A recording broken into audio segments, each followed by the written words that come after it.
বান্দার জন্য জান্নাতের ভিতরে একটি ঘর নির্মাণ করো এবং এই ঘরের নাম লেখো প্রশংসালয় বা হামদের প্রশংসা জান্নাত নাম লেখো।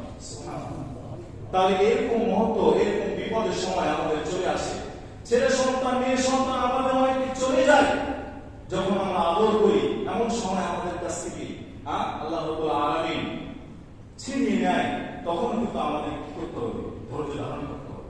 তখন আমাদেরকে সবর করতে হবে এবং আল্লাহর শুকরিয়া আদায় করতে হবে। ইন্না লিল্লাহি ওয়া ইন্না ইলাইহি রাজিউন, এই দোয়া আমাদেরকে পাঠ করতে হবে। তাহলে আমাদের জন্য জান্নাতের ভিতরে ঘর নির্মাণ করা হবে, প্রাসাদ তৈরি করা হবে। রাসূলুল্লাহ সাল্লাল্লাহু আলাইহি ওয়াসাল্লাম আমাদেরকে আরো শিক্ষা দিয়েছেন যে আমরা বাজারে প্রবেশ করি, এই বাজারে প্রবেশ করার ক্ষেত্রে একটি দোয়া রয়েছে। এই দোয়া পড়ে যদি আমরা আমল করি তাহলেও কিন্তু আমরা জান্নাতের ভিতরে একটি ঘর নির্মাণ করতে পারি। তাহলেও আমরা জান্নাতের ভিতরে একটা ঘর নির্মাণ করতে পারি।